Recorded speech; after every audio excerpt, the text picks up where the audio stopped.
Welcome to the Perfect Life Awakening Show, hosted by Royce Morales. Royce has been a transformational facilitator, teaching groundbreaking, spiritually based courses for more than 4 decades. She is the author of 3 books about her teachings. Join Royce as she takes you on a journey into how to live your best life and find your true purpose through discovering the origins of subconscious, disempowering notions and releasing them. She talks with experts and inspiring people just like you who learned to trust their intuitive inner wisdom, which led to life-changing shifts. Today, her guests live an empowered existence and are helping change the world to a higher consciousness place based on truth and love. You deserve to awaken to, align with, and embody your true self and live a life filled with love. Transform yourself from triggered to empowered and create your perfect life. Here is your host, Royce Morales. Hello, welcome to the Perfect Life Awakening Show.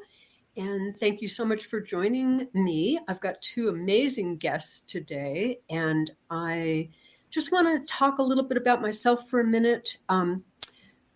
Why not? This is my show, right?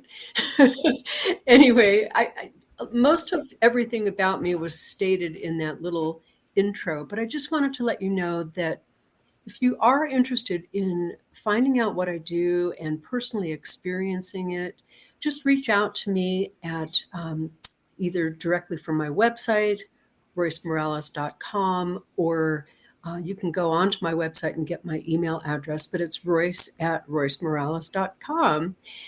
And I'm starting new classes all the time. I do them either remotely or in person and hybrid also, so that will work. And it's really about awakening you to your empowered self. And we have just so many incidents and so many experiences that we've had have just knocked our power out of us, and we don't know our purpose. We don't know what we're doing in life, and the classes help. God, they really do. They help with resolving whatever is in the way of creating your perfect life. That's why it's called Perfect Life Awakening. So today, without further ado, I'm going to be welcoming 2 amazing guests that I have had on my show previously. And I just thought what they have to say is so inspiring and so important. And even if you're not interested in near-death experiences, or, maybe you don't want to think about death or whatever, I just think this information is just so important. We have one person who has personally experienced a near-death experience, and it was not your typical angels singing and flying off into the heavens. It was distressing, to say the least, and that's how she describes it. And she learned so much from that experience. She's written books about it. She has podcasts about it, and she's just an amazing human being, Kathy McDaniel. And then the other person I'm going to be talking with is David Gerrilli, who has a more scientific outlook on all of this, which I think is just amazing, because you know how we are. If we don't have logic and science behind something, it's hard for us to believe it. So he's going to talk about what he has learned scientifically. And if you haven't listened to my other interviews with them, we're going to catch you up on exactly what they do and what happened. And then we're going to get into talking about resolving the effects of these distressing near-death experiences. And they have some thoughts about that too. Now, just a little bit more about myself. I've never gone through a near-death experience, but I have, in the inner work that I do, I have gotten in touch with a lot of deaths in various lifetimes. So maybe I'm kind of an expert on it in that way. But because of that, I think it's just so intriguing to me. And I think, again, as I said, everybody is intrigued about finding out what happens when we die. And I think near-death experiences offer a lot of insight into that. So let's first talk about Kathy. 1999, Kathy was hospitalized for lung failure, and she was placed on a ventilator and into a drug-induced coma. She had a disturbing, to say the least, near-death experience as she fought for her life for 3 weeks.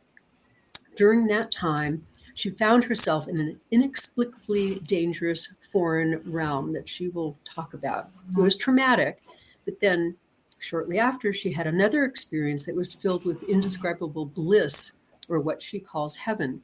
And both of those experiences really shifted her religious beliefs to that of a deeply spiritual person. And that's very different, as I'm sure my listeners know. And out of this experience, she wrote an amazing memoir talking about this tumultuous life before, during, and after her near-death experience. It's called Misfit in Hell. And what is the rest of the title, Kathy? To Heaven Expat. There we go. And David Gerrilli is a scientific researcher focusing on the distressing stories from people all over the world who experience these, quote, hellish NDEs. And he found, I think this is fascinating, that about 4% of the population, 4 to 15% of the population have experienced an NDE, and a small fraction of those were horrifying. And by his scientific critical thinking expertise, logic, and data, he discovered answers to the most important questions that we all have about what happens when we die. He too is an author, and he wrote How to Escape from Hell: Studies of the Afterlife, which focuses on these extraordinary, distressing, and hellish stories from people that have experienced a near-death experience all over the world. He compared notes. He compared what people had experienced and answered some questions that we all want to know, as I said. I really appreciate his critical thinking, since I've got critical thinking, but I've kind of set it aside because I'm trusting my experience more and more these days, my intuition and my higher consciousness. But I just think both of them have so much to offer. And I have them here today so that they can kind of bounce off each other, and he can talk about logic and she can talk about from her experience.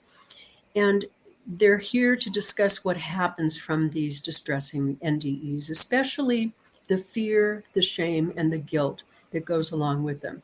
So welcome, David and Kathy. Enough of my blabbering here. You're both here. Good to see Thank you. So first of all, Kathy, tell us a little bit. I told this story twice on my broadcast, but tell us a little bit about what actually happened to you that fateful day. That fateful day. Yes, I'd been taking care of a very good friend, and he eventually died. And so after 8 or 9 months of caring for him, I was really kind of run down spiritually, physically, and mentally. So when a bad flu came through, I got it, and it went to ARDS, which is acute respiratory distress syndrome, in a couple of days. And I ended up in the hospital, like you said, and there was really nothing much they could do at that time. There wasn't, it was something that doesn't react to antibiotics and stuff. So it was kind of wait and see. So they put me in the coma so they could experiment on me and see what they could do. And supposedly, I was told at the last minute that I would be unable to remember anything that happened, that it pretty much was going to take my brain offline. So I was very confused when I woke up, and it was totally black and very dark. Nothing I could see and no sound. And so I was kind of surprised, and I didn't know what to do except hang in there. And eventually it lightened and morphed into a reddish glow. And then some terrible voice came out of the fog and asked me, "Do you know where you are?" And all I could come up with was hell. And then this maniacal laugh. And I just ran into the darkness trying to get away from this thing. What happened came in segments. And it would be like, I would be in the total dark, and then bright lights would come up and a different scene would be there. And none of them were pleasant. And they got worse each time the lights would go out after a segment and come up again. There were interactions with demons. That's all I can, describe them as. They seemed if I had to put a name on it, like a giant Bigfoot, who spoke perfect English. That threw me a little bit. And they kept trying to get me to do things that were either impossible or against my moral code. And as long as I kept refusing or bucking what they were doing, they would threaten me, and then the lights would go out and another episode would come up and we'd go through this. So this was, there's no clock over there, no sun coming up and going down. So you really have no sense of time. It's an eternal now. So I can't say how long I was there, but it just went on and on and on. Kathy, can I ask, Sure. and feel free to say no, but when you said they asked you to do certain things, what were those things? The first was the least noxious of them. The demon said, do you want to get out of here? And I said, sure. And he says, do me one favor, and then I'll see that you get out. And then he kind of turned the lights up, and as far as I could see were blackberry vines, and they were all intertwined, going every direction. And he says, if you cut all those down, I'll get you out of here. And then he handed me some paper cutting scissors that they give to children. And then he started laughing. And so it was an impossible task, but he made me mad. and I don't like to be told what to do. And I don't like those kind of bullies. So I went down to start cutting. And when I finally got one cut, I noticed that it immediately grew back. So I knew this was an impossible task. So I just kept cutting, and then the lights went out, and then another would come up. There was a terrible incident it was like a hospital environment where they were doing a lot of abortions on ladies. And it was my job to take what was left of that and put it into this huge warehouse that was just overflowing with this carnage. And it was, I was a pro-lifer. So this was very, very hard for me. Then I got out of there, I went and, I just said, I'm not going to do this anymore. It's wrong. And I'm not going to do it. And then they would threaten me and say, you're going to be sorry because it's going to be worse the next time. That sort of thing. Wow. Gosh. Yeah, I could see that would be distressing. Mm-hmm. Yeah. So back to what you were saying. I'm sorry I interrupted, but That's all right. But toward the end, and I didn't know it was going to be the end, it was probably the worst of the situations. I'd been assaulted by zombies, all right? And I was sexually assaulted, and then I was led away with a group of other women like myself, and we went into an Arctic tundra situation in a terrible little rundown shack, and the demon lady told us now we would wait for customers. So that was, good gosh, it was terrible. So there was some prayer that came to my mind that I spoke aloud, and I found myself completely changed in this amazing, loving bliss. And I was in heaven. And my friend who had died was there, and he looked great after having died of leukemia. And I thought we were going to stay. And he said, no, Mary Kay, you've got too much left to do. So I got kicked out and sent back. And I was not happy about it. Wow. So from that point on, everything shifted for you.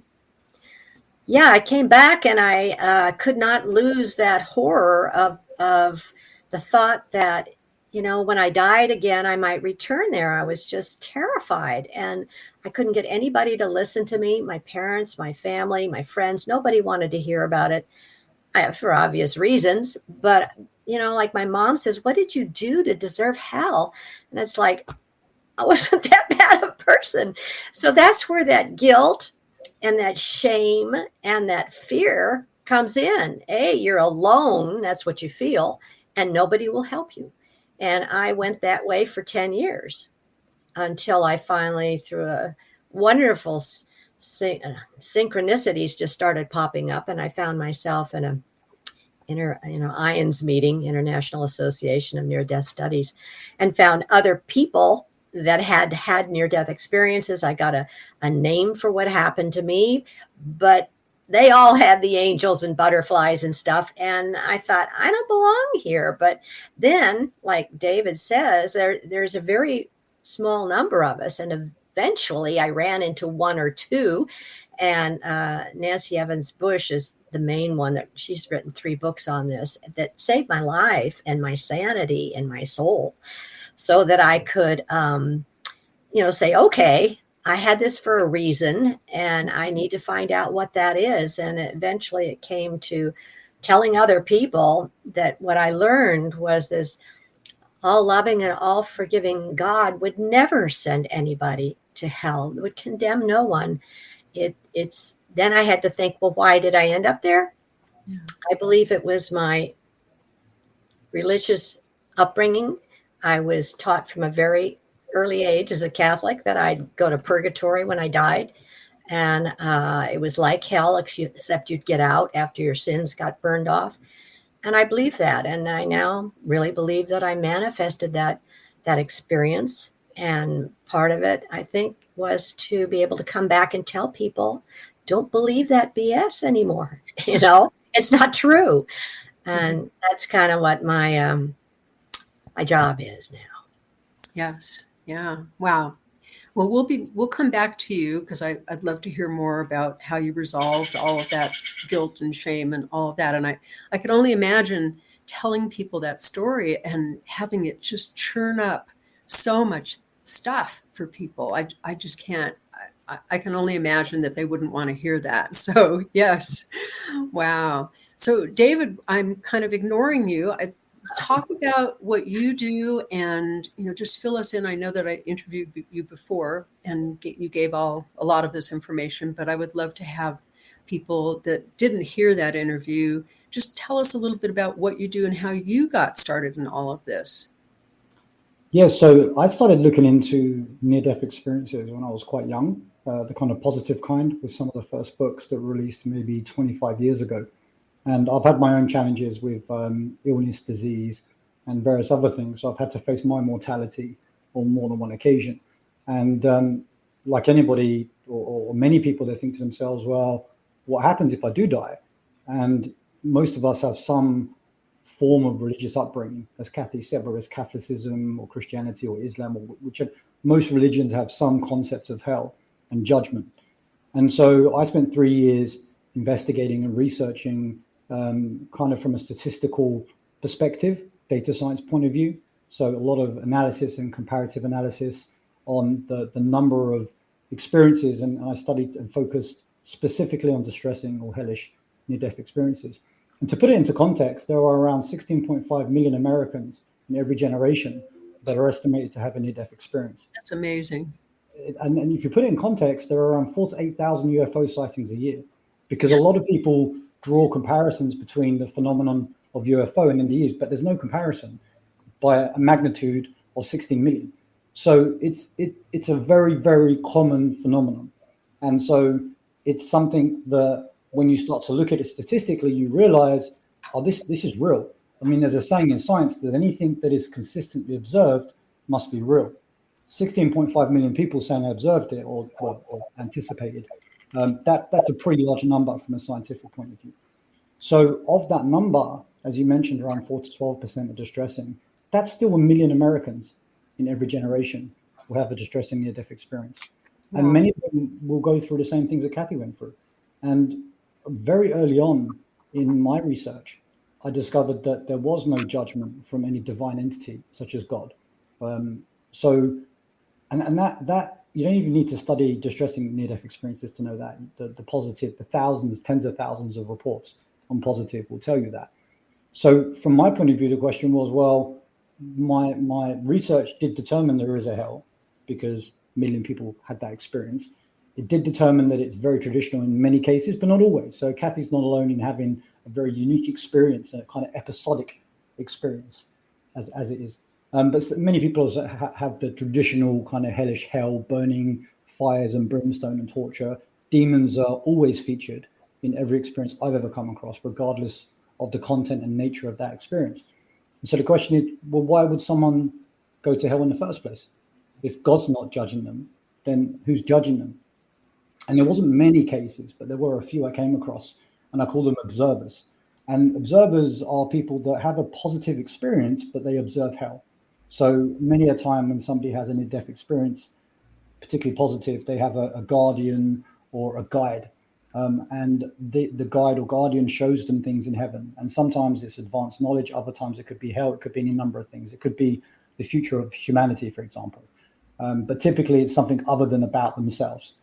So in this particular scenario, I call these individuals observers. And the number of observers, and the other thing about having an NDE is a positive one. This is not typical with a negative one. With a positive one, you suddenly start to have universal knowledge, because you become a kind of hive mind with the rest of all the minds and souls in heaven.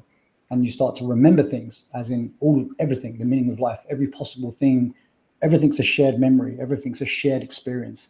And so you start to absorb and remember that information. So these observers, when they're taken to look at hell, they have answers that we can't get anywhere else, that only observers will have, or those having a positive experience and absorbing this knowledge. And the thing that was said repeatedly was, people in hell choose to be there. I mean, I'm paraphrasing, but to that effect, people choose to be in hell. And that was kind of the trigger that started that. Why would anybody choose to go to hell? I mean, Kathy just described the most horrific experience. Why would you choose that? And even in religion, it teaches that hell is not a great place to be, right? So why would anyone choose that? And so I then went back and analyzed all of these different negative witness reports, as I call them. And what I found was that what was coming out, the narrative, as people describe these experiences, is they felt they deserved hell. So they wouldn't necessarily say that. They would say, for example, all the guilt from my life would come back. Or in Kathy's case, very common, my religion taught me that I did this wrong, I did that wrong. And if you combine that with the concept of free will, which is also something scientifically that came up, statistically very common, even God cannot override your free will. So if you are in a position, and there's a place called the void, or I call it the nexus, this dark place where most people start their NDEs, is usually and typically at that point that people start to slip into that self-judgment, that guilt and that shame of their lives. Like, I did this wrong, or I was taught this. And because of free will, you're kind of making the decision yourself to go to hell. And there's this concept of an entity that exists called an egregore. And what it means is a collective thought form. So a good example to make it understandable is the Second World War. You had the Axis powers, so Germany, Italy, Japan, and then you had the Allies, United States, Britain, so on and so forth. And so you could imagine that the Allies had their own egregore. They felt they were doing the right thing, and they were, obviously. So they were there for liberty and freedom and so on and so forth. But on the Axis side, the Germans, for example, with fascism, they had their own egregore. The whole population of Germany at that time was somehow able to live with and be okay with the atrocities that were being committed at that time, because they collectively share this mindset, which we call an egregore. So an egregore is created by a shared thought form, so a shared kind of mindset, if you like. And so what I came across when I was doing the research was that hell is a form of an egregore. So if you think of heaven, you can't go to heaven when you carry negativity. So the best way to think of it is positive and negative. It's the law of attraction.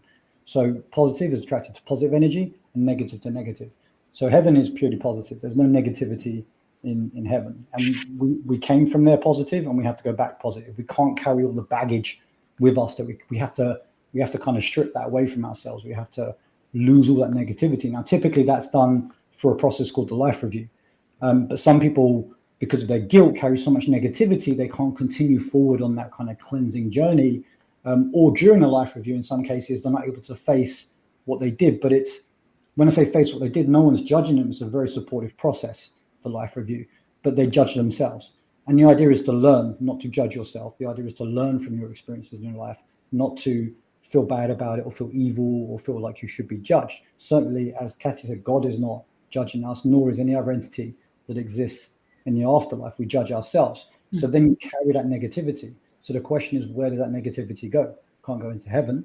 That's a place of positivity.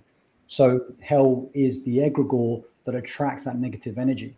And then because the human soul is so powerful, immeasurably, quantum computer powerful, if you look at just some of the capabilities people have when they pass over, it's a long list, so I won't go into it right now, but when people pass over to the other side, aside from being able to fly, which in itself is pretty crazy, there's all these incredible capabilities that we have.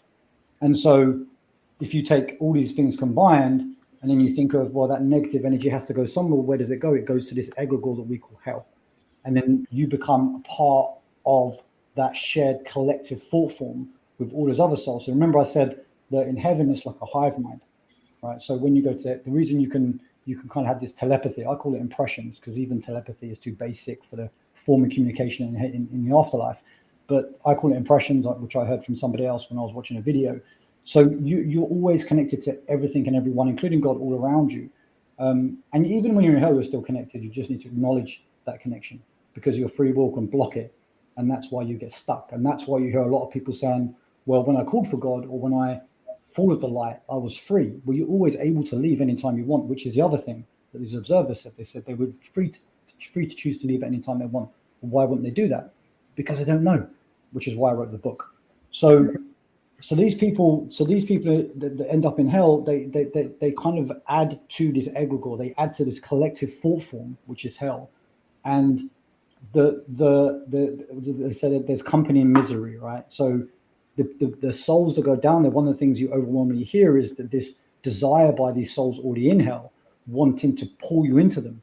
I don't think that's to hurt you. I think so you can be a part, so they're not lonely. They feel like they find comfort and company, companionship, to share their suffering with you. And that's where that comes from. So taking that all into account, there's an irony, a very sad irony, that the reason many people have probably gone to hell is because they were told their entire lives that if you didn't behave in a certain way, that is where you would go. So in a twisted turn of fate, the very thing that teaches you how to go to heaven is the very thing that's sending you to hell, in many cases, I believe. And certainly, I would say around 25% of all the people that reported their hellish or negative experience, distressing experience, refer to the fact, well, I was brought up to believe that the way I behaved when I was alive was evil and wrong, and I deserved hell. But there was nothing else they did in their lives that would warrant that kind of shame and guilt, other than the way they've been indoctrinated into their religion. And I'm not saying religion is a bad thing. I'm saying anything that teaches you that you're a bad, evil person is a bad thing. And one of my favorite sayings is that there is nothing that you can do that would make God love you less. And I truly believe that as well. This whole life is just an academy to learn, to get through, to enrich our souls. When we're done with it, everyone goes home back to heaven, ideally. So we shouldn't get to the end of that and feel all this guilt and shame because we haven't done anything wrong. Doing bad things and learning from them is part of the journey. Making mistakes is part of the journey. Even in many cases, being evil is part of the journey, if that's the path that somebody takes. Will they be punished? Well, I mean, obviously people want to know that.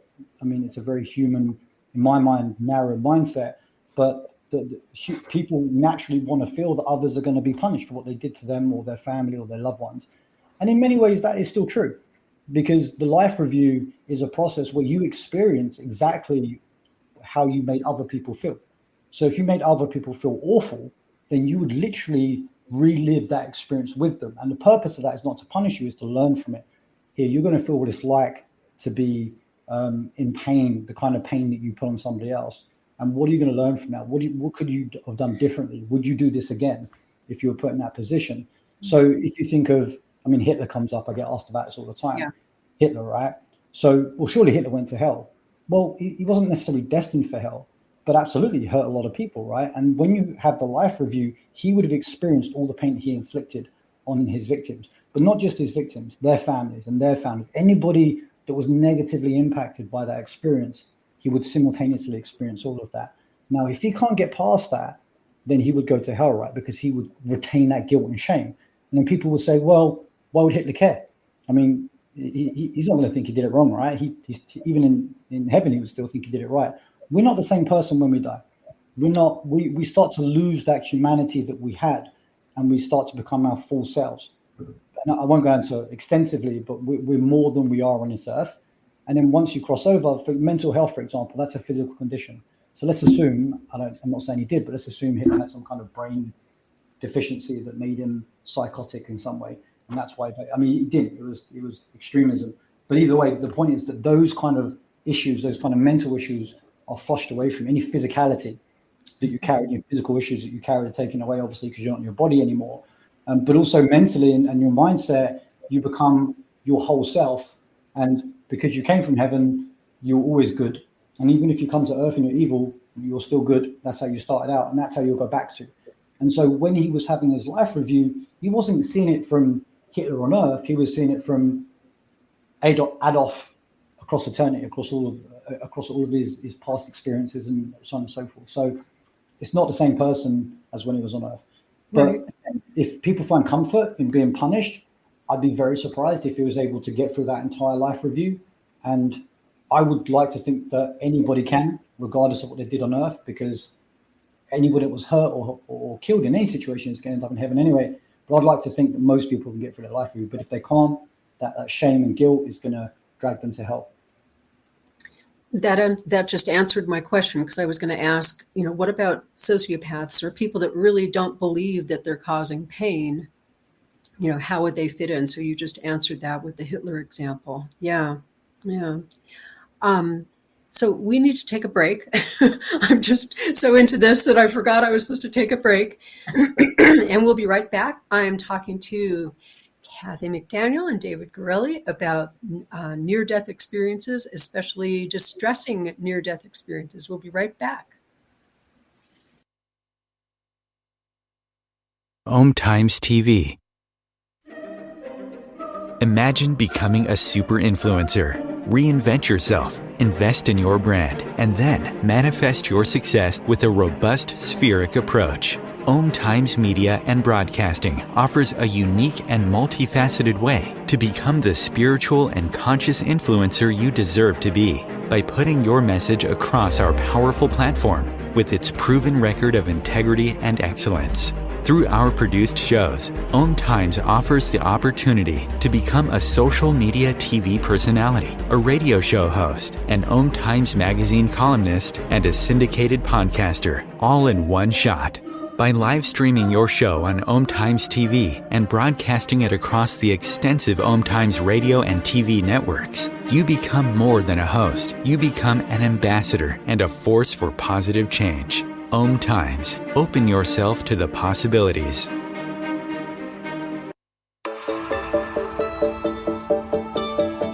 Transform your life from triggered to empowered with the Perfect Life Awakening program. Royce Morales' extraordinary, enlightening, spiritually based teachings that get to the core of subconscious underlying motivations driving your life. With more than 4 decades as a transformational facilitator and author, Royce Morales offers ways to awaken your deserving, authentic existence, free from paralyzing issues, repetitive patterns, and programmed fears, while simultaneously awakening your spiritually aware higher consciousness, purposeful self. Perfect Life Awakening offers remote group classes and one-on-one sessions to explore even deeper levels. Check out Royce Morales' books, Want, True Love, Past Lives, and Other Complications. No, A Spiritual Wake-Up Call. And Back, Rebirth After Stroke. Learn more about Perfect Life Awakening and Royce Morales. Visit roycemorales.com. There are 16 million children struggling with hunger in America. That's 1 in 5 daughters, sons, neighbors, and classmates who don't know where their next meal is coming from. Yet billions of pounds of good food go to waste every year. It's time we do something about it. Feeding America is a nationwide network of food banks that helps provide meals to millions of kids and families in need. Visit feedingamerica.org to help them feed even more. Together, we can solve hunger. Together, we're feeding America.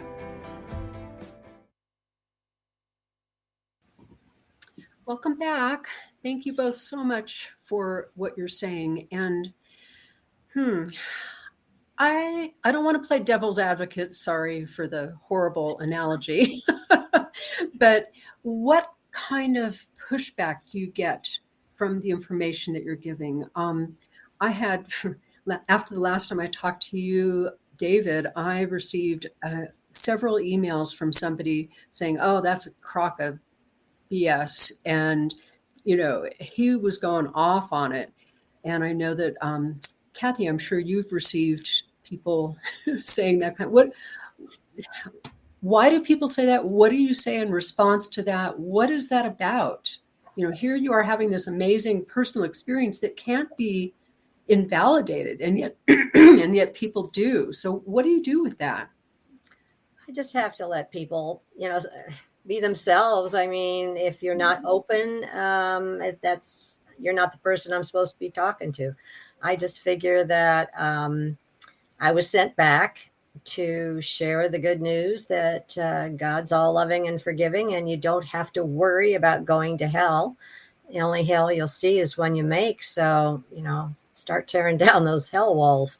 And a lot of people, I love it. They'll say something like, well, Luke 4, chapter 9, space 5 says, well, I had to really wrestle with my religion when I got back, because a lot of what I know now is not what I used to believe.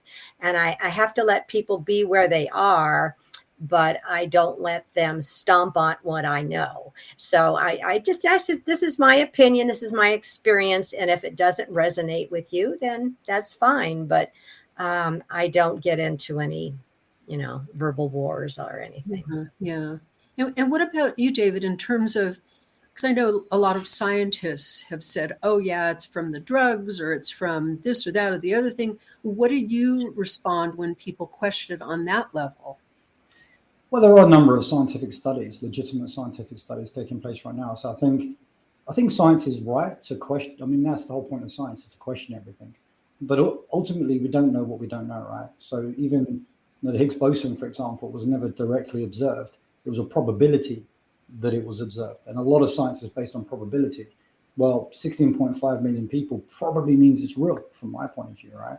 So I don't think the scientific community are really particularly harsh when it comes to NDEs. I think that there's an acknowledgement that something is happening. Most of the time when people try to attribute it to things like intensive care hallucinations, other types of hallucinations, it's relatively easy to invalidate those claims.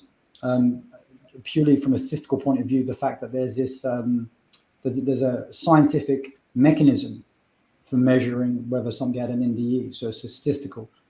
So there's many ways to validate the information that we have. So from a scientific, and I think from a science point of view, I don't think we do enough. I think there's more we could do.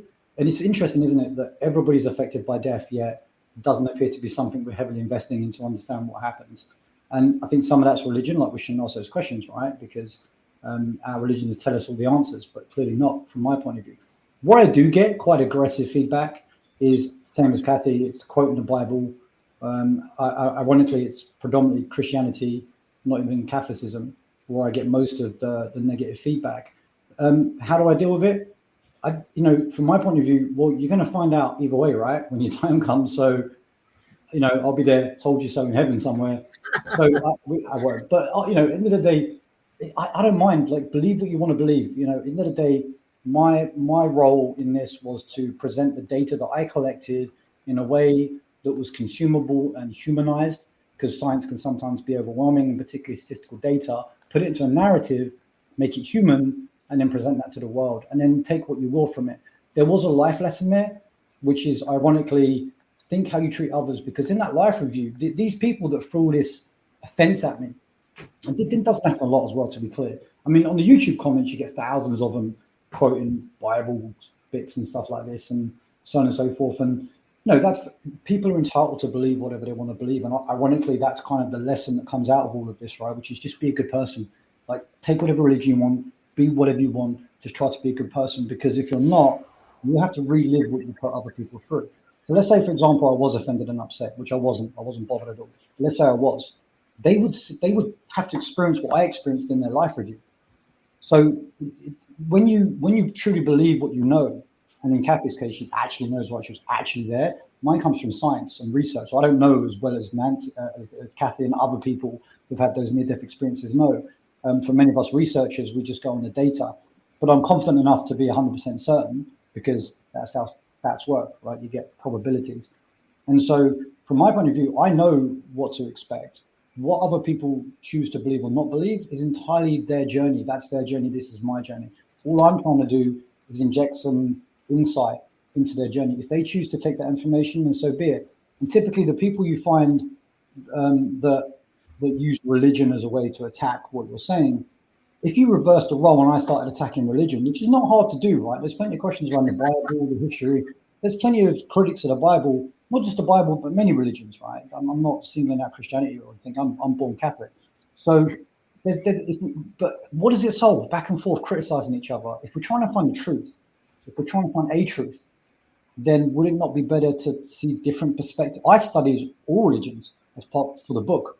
You know, Hinduism, Islam, Judaism, Christianity, Catholicism, all of them. I looked at all of the religions for the book, and I worked with some professors who specialize in that. So I wasn't ignorant. I looked into it. So regardless of what you believe religiously, no one's asking you to change your beliefs, but surely it's worth looking at, right? It doesn't mean that you're evil or bad or going against your religion, because 16.5 million people just in the US, 400 million people globally are having these experiences every year. It doesn't mean you're a bad person to be interested in that. And ultimately, whatever you believe, I mean, I think the version where God doesn't judge you is better than the version where he does. You know, killing children in Egypt, for example, that to me doesn't sound like a great God. So, and also it sounds very human as well. Punishing, judgment, hatred, all of that is a human problem. Divine entities don't have that problem.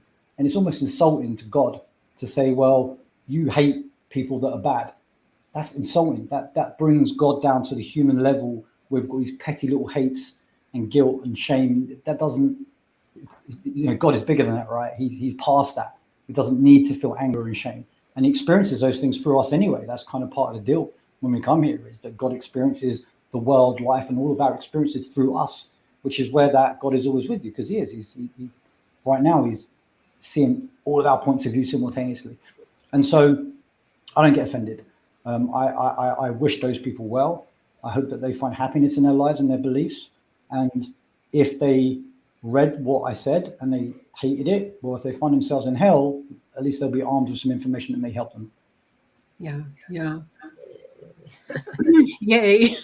You're getting applauded by Kathy. I think my sense of it is that, you know, enlightenment is very slow, evolution is very slow, but we're getting there. Just the fact that there are organizations like this, the stuff that you guys are doing and the writings that you've done. And, you know, just as a silly example, I've been teaching for over 4 decades. And it used to be that if I would even mention reincarnation, I would get these shocked looks from people and arguments and you're crazy and that sort of thing. Now I mention it and it's like, oh, really? Oh, that's great. Yeah, I believe in that.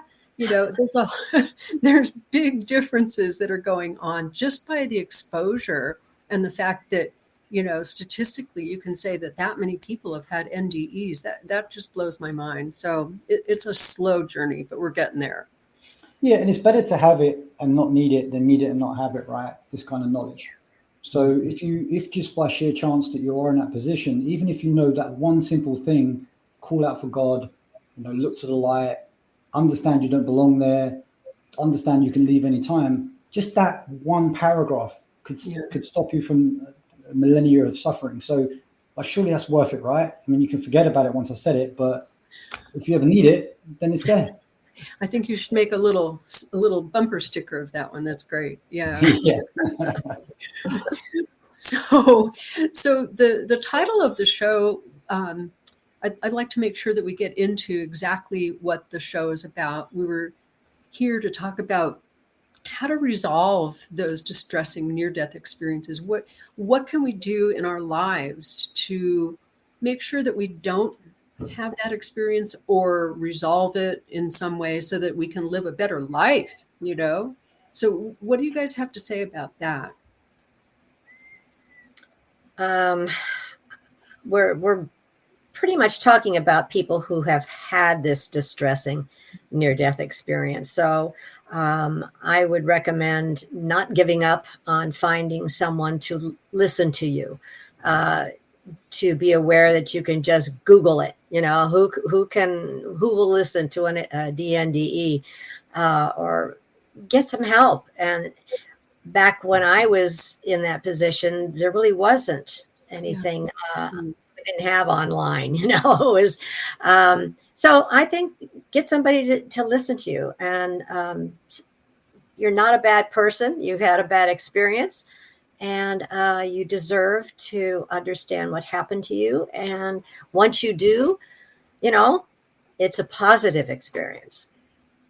Yeah. Well, I guess what I'm asking, and this is something that I teach in my courses all the time, resolving the part of us that feels guilty, and knowing that truly, as you were both saying, there's no reason to feel guilty, but getting there and really knowing that is the challenge. I work with people for years, sometimes helping them resolve their guilt, because it's so deeply embedded in us, whether from society or from religion or from parents or wherever it's from, or past lives, wherever it's from. It's huge in us. And I do a lot of inner work with people to help them shift into that higher consciousness, spiritual place of knowing that it was perfect, or knowing that, this was chosen, or whatever it is that they get in touch with from it. So are there any techniques that you've understood or experienced or tried to get past all of that guilt? I mean, I can give you some. So I give out this advice quite frequently, because this comes up a lot, right? So when you talk about going to hell and why it happened, the obvious and natural question is, well, how do I stop that from happening to me? And I always say the first thing to remember from everything that I learned during the research and from incredible people like Kathy is that we are only human, and we are flawed. The fact that we're even here makes us absolute legends and champions. One of my favorite NDE positive stories that I read was this comparison of how humans look up to angels in awe. Well, actually, it's the angels looking down at us in awe at the fact that we even chose to be here in the first place. So that's the first thing. The fact you're even here living this life makes you an absolute champion, a hero, and a soldier. So you are meant to make mistakes. You are meant to learn from them. As long as you're doing that, you don't need to feel guilty about it. No matter what you did, no matter what you're going through, if you learn from it and you just try and stay positive, try and get through it, then it's fine. You don't need to feel guilty or shameful about anything. It's never too late to change. And so how we respond. So one of my favorite sayings is, there's no courage without fear. So you can't be courageous unless you're afraid. And it's that kind of thing that life is. I would say that embodies life as a whole. Like, we're going to suffer, we're going to have problems, but we learn from them. We certainly shouldn't dwell on them, but we learn from them and move forward. So it is so critical that we forgive ourselves. Nobody else is judging us from a divine point of view. And maybe people around you judging you, family, friends, students, whatever. But as long as you're okay with yourself, it really doesn't matter what anybody else thinks about you when it comes to your spiritual journey, at least. So it's so important to understand that you're human, you're flawed. Your time will come where you'll be perfect again. But for now, enjoy being imperfect and just make the most of it. Just don't feel guilty. Don't hang on to it. Yeah. And know that you can come back and learn what you're supposed to learn. So there's endless opportunities. There's a queue. Apparently there's a queue of people waiting to come back to Earth. I'm sorry, say that again, David? Apparently there's a queue of souls waiting to come back to Earth. I mean, I'm going a bit fringe now. And and also I think Kathy was the one that told me, actually, that Earth has one of the lowest vibrations, and it's one of the hardest places in the universe or existence to choose to be, is to come to Earth. And that's another reason to be proud of ourselves, because everybody on Earth has probably chosen the worst place to come to if you want to live a peaceful existence. So people coming in knew what they were getting into. Yeah. I've heard it compared to kindergarten. Yeah. Yeah. Another thing I think we have to be aware of is, for myself even, yes, I can still do things that hurt people, whether on purpose or by accident, but there is that life review, and I will have the opportunity to see what it was like to be on this earth with me and to interact. So same way when I run into somebody who hurts me, I stop now and say, it'll be in his life review. I'm not saying in a mean way, but he will understand that he could have done that a little bit better, so as not to excuse people to say, oh yeah, you can rob a bank and kill people and all that stuff. It's no problem. No, it's a problem, because you're going to be able to feel, understand, and learn from what that action, that attitude brought you. Yeah. Yeah. It's a really good point. It's a really, really good point. But I think that as well, Kathy, when someone's mean to me or something like this, well, they'll see how they made me feel, and particularly people that you're close to. So if you're in a bad relationship, for example, like a particularly abusive relationships, those people that have inflicted that abuse will have to feel that as well. And again, it brings some people comfort, but I think many people, particularly those that have had NDEs, are somewhat evolved in terms of their emotional intelligence. They've kind of grown past that hatred and that judgment. You don't kind of hang on to that negativity anymore, because it doesn't really serve any good purpose, to be perfectly honest. And so, but yeah, I think, it's a really, really important point that for good or for bad, the life review, everybody will have to look at what they did and feel how they made others feel. Yeah.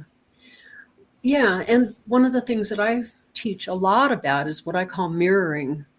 I go on and on about it. And that is that if you say something to me and it pushes my button, there's something about myself I need to see from that. So it's not that, maybe you inadvertently said something, that pushed my button and didn't mean it to be hurtful, but I felt hurt from it. So I need to look at what that's about for me. So, that's what I emphasize in my courses. That's good advice. Yeah. So tell us a little bit about the IANDS organization that you're part of, and tell us what the acronym is and what you guys are doing, what your goal is from speaking at this. IANDS is the International Association of Near-Death Studies. I believe they just had their 40th anniversary. They started in Seattle, Washington, not far from where I live now, and I went to one of their meetings originally. It's all about learning about spiritual experiences of all kinds. Everybody is welcome to come, whether you've had an experience or not, just to learn. Their annual conferences are wonderful, all kinds of great speakers. This year it's going to be in Virginia. It's always on Labor Day weekend. And you can get on the website, which is iands.org, and find more information than you could ever want to see about the subject. And I highly recommend people. David and I are involved with a distressing near-death experience sharing group that is put on through IANDS. I think it's the third Thursday of the month, and people are always invited to come and listen in and share. So what is your goal in terms of putting this information out? What do you hope to accomplish? Well, like David says, there's a lot of us out there that are not being helped, that are living lives of fear and shame, and we're hoping to reach them. It's been a wonderful experience to have people show up for our little sharing group. It's not usually very large, usually under 20 people, and have someone say, I want to tell you what happened to me. And they say, this happened 10 years ago and I've never told a soul. And this, it just felt so good for them to get that out, to have it accepted and not ridiculed, not questioned. That's what we're hoping to do. We're hoping to bring in that 4 to 15% of the people that kind of drop through the cracks. Yeah. And so your books they have the same goals? Mine's a memoir, and David's is really more scientific data, but the same goal is to help people who have had these distressing, hellish NDEs. Yeah. There's lessons there for everybody, regardless of who you are, right? As we've discussed. I mean, who doesn't want to know what happens when you die? And it's just those who have the curiosity to achieve it. And so Yeah, I mean, the people that are most disadvantaged are the ones that have had these distressing experiences, because they're not believed, no one supports them, they have shame and guilt. That is the most important. But equally, reaching out to the rest of the world, if we can, with some kind of positive message, I think is also important as well. Yes, definitely. Yeah. Like I said in the beginning, it's not just about an NDE or a distressing one. It's about life in general. What are we supposed to learn here? Why why are we going through all of this stuff that we're going through all the time in life? So yeah, so tell people how to reach you. We've got about a minute left. Tell people how to get in touch with either of you. Okay, my book's on Amazon, and I'm at www.misfitandhell.heavenexpat.com, and you can just Google any of my interviews and find out ways to get in touch with me. Okay. And David? Yeah, so I'm on Amazon as well and other major booksellers, and I'm at howtoescapefromhell.com, so easy one to remember. I am starting to work on a second book. So I've been working with artificial intelligence. So that's changed things a lot. So because of this new development in AI, and I work in that field, we're going to be able to do some incredible things with all the data that's coming in today. Yay. Well, thank you both so much for all that you do and for coming on my show again. And reach out to me if you want to get deeper into resolving guilt and shame and all that good stuff, and deserve a life of higher consciousness, peace, and purposefulness. I'll see you guys next week. Thank you. Thanks.